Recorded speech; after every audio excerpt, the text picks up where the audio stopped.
Hey, oh man, I haven't made one of these in a while. Um, was on Reddit today and just kind of looking around. There's a guitar subreddit, um, and it typically has a bunch of beginner guitar players, and they ask a lot of questions. A lot of those are misconceptions about modes or music theory, or just making music in general, ear training, things like that. That seem unattainable when you're first starting. But a question that jumped out to me, that I thought I would take the time to answer is, I'm paraphrasing, do I need to know music theory in order to write guitar solos or make music? And the answer is no. You don't need to know guitar theory to do that. Rock and Roll Hall of Fame is full of people that don't necessarily understand music theory. But let's define what music theory is first. So when some people think of music theory and they're like, oh, I don't understand music theory, they're thinking of like sight reading sheet music or super complicated modes or things of that nature. And really, on its base level, it's just understanding the scales, and understanding the chords within that scale.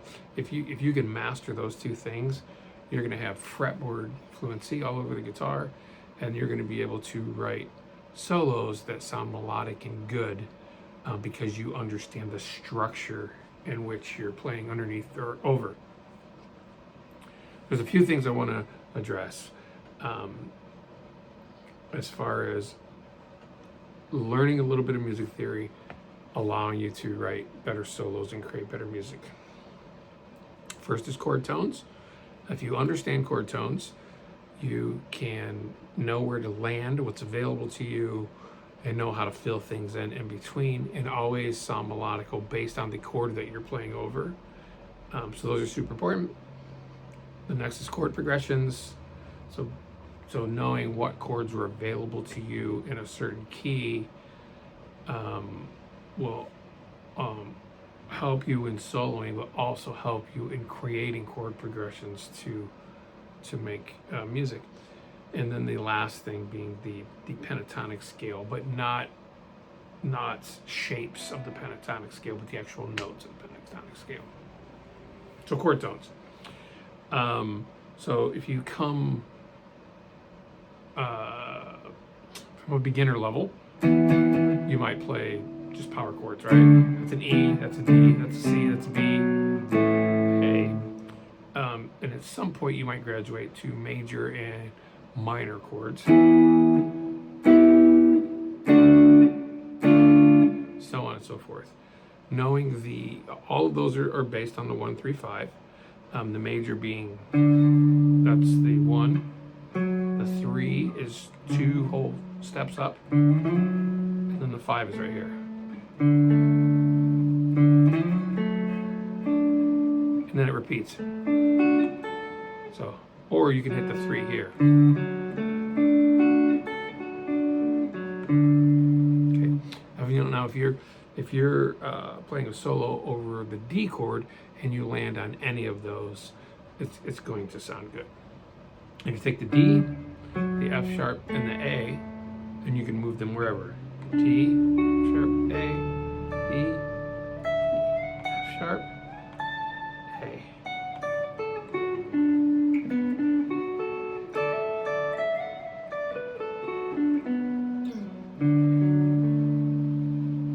So you understand those. That's the major. So you can. So there's.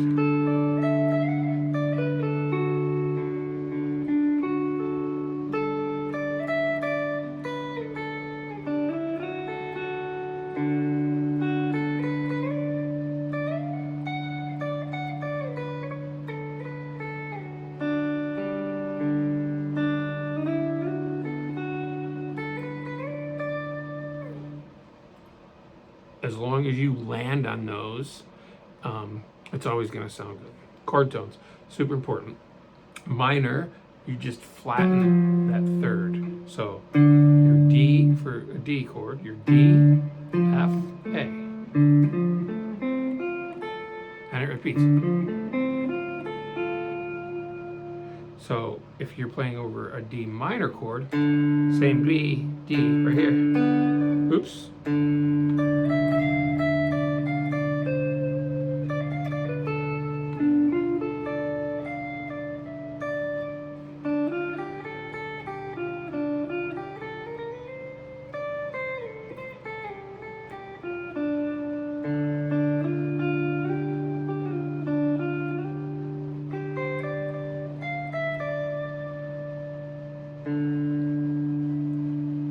Those same chord tones, land on them, always going to sound good.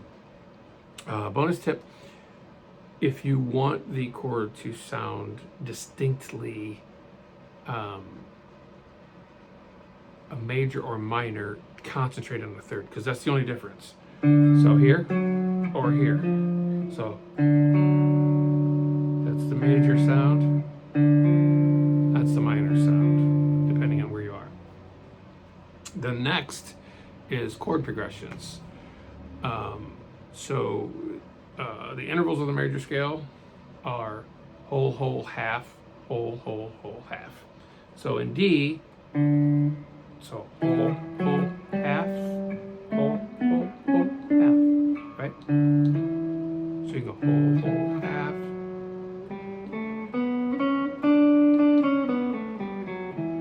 So you map those notes out, and then you just use those everywhere.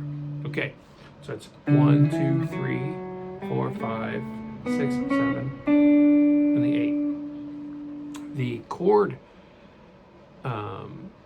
sequence for that is going to be major, minor, minor, major, major. We'll call the 7th minor, it's really diminished, and then back to major. So you can use any chords inside there. So that means you have an A major, an E minor, F sharp minor, G major, A major, C sharp minor, and then back to the major again, the D major. So you can play any one of those chords, and it would be a good sequence to harmonize with that key. Typically, the 1, 4, 5 is really popular, the 1, 4, 5, 6. So if we were to do 1, 4, 6, 5, which is a common chord progression, you could totally write a song out of that. 1, 4, 6.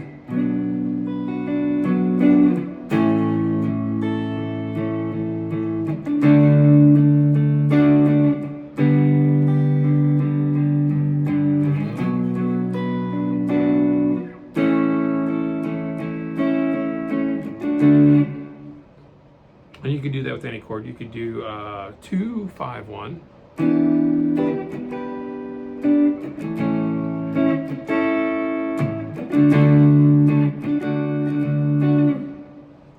There's a million chord progressions in there, and you could Google like common chord progressions, and you're probably going to get a bunch of different sequences that you can use, and then you can incorporate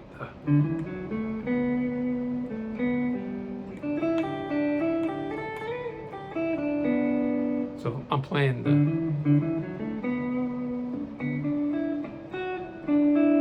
that's the D, and then when I go to the G, I play the G.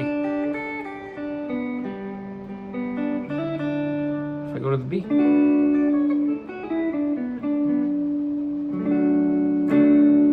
and then if I go to the A,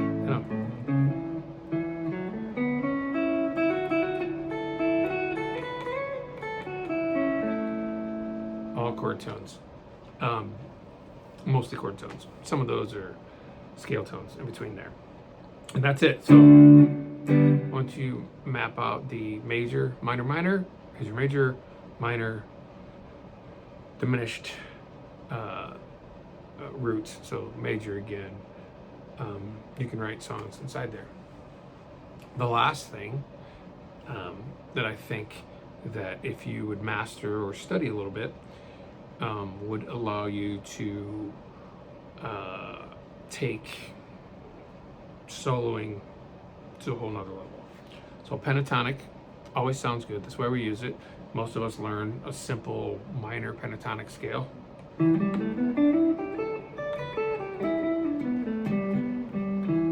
But we don't really understand the context of that. We're just like, oh, it's E minor pentatonic.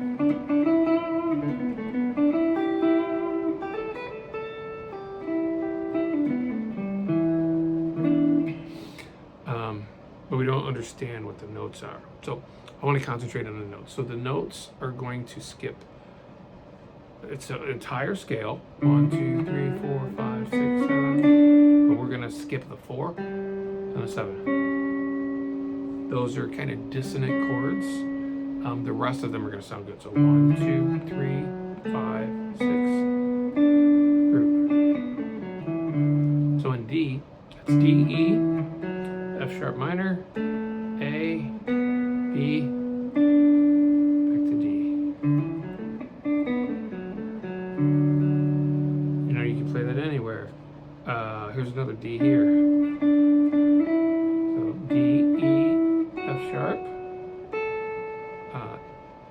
F sharp, A, B, D.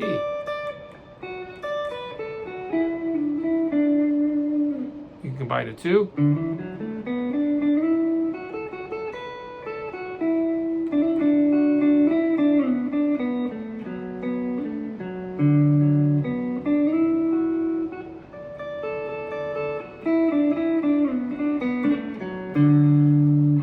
Up here.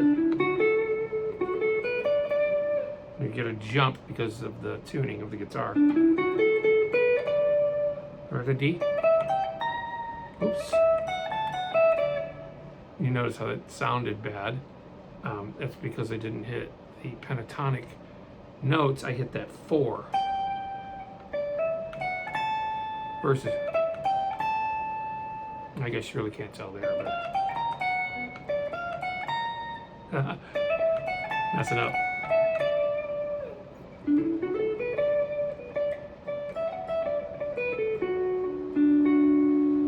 And you know, you can do it anywhere. Messed up again. Forgot to jump down. Okay, so that's the pentatonic scale. You can play it over any chord.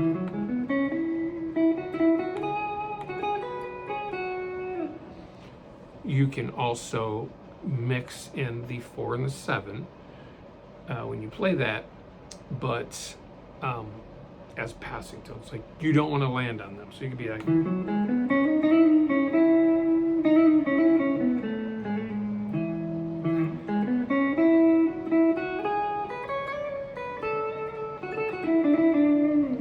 You don't want to land on them. Just pass over them. It adds a little color and then breaks you out of that pentatonic box, which is another common question. Minor's the same way, except we don't do the 2. We do 1, 3,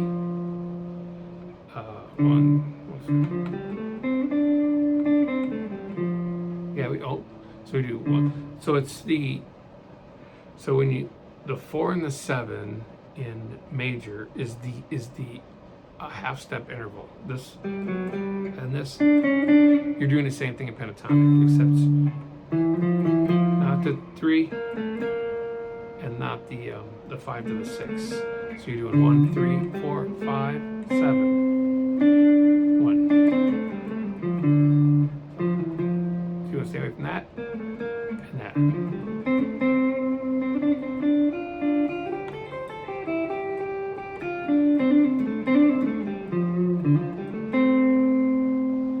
That's the minor. Same concept as before. You can move it around.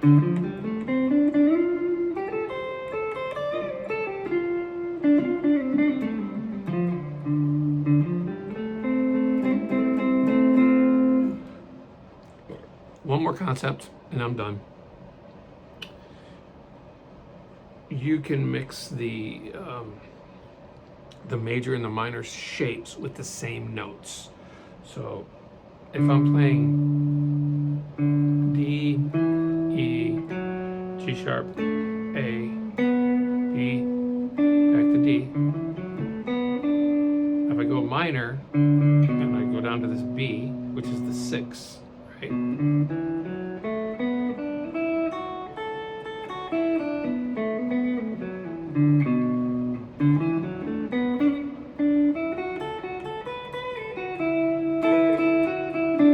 So if you like this shape, you can go from 6 to 1 and do the same thing. 1, 3.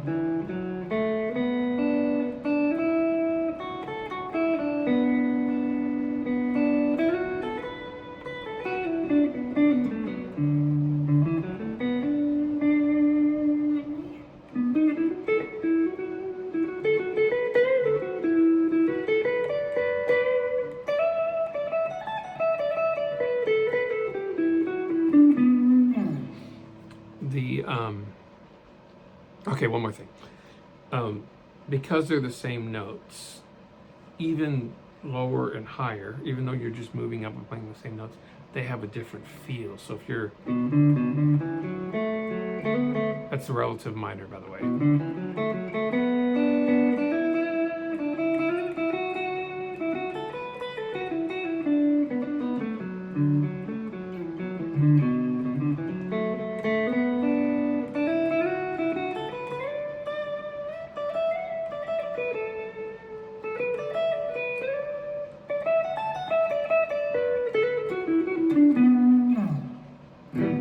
All the same thing. So that'll give you somewhat of fretboard fluency, but really, depending on what chord you're playing, you're concentrating on 3 notes. And the pentatonic will help you add more notes, but you're really still concentrating on that 1, 5, and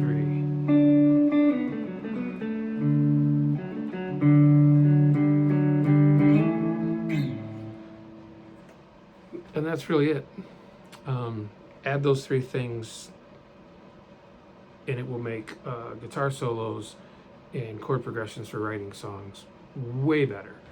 And it's not a huge lift to learn those 3 things, and you'll just see your understanding and your fretboard fluency like skyrocket, and you'll be a way better guitar player. Good luck.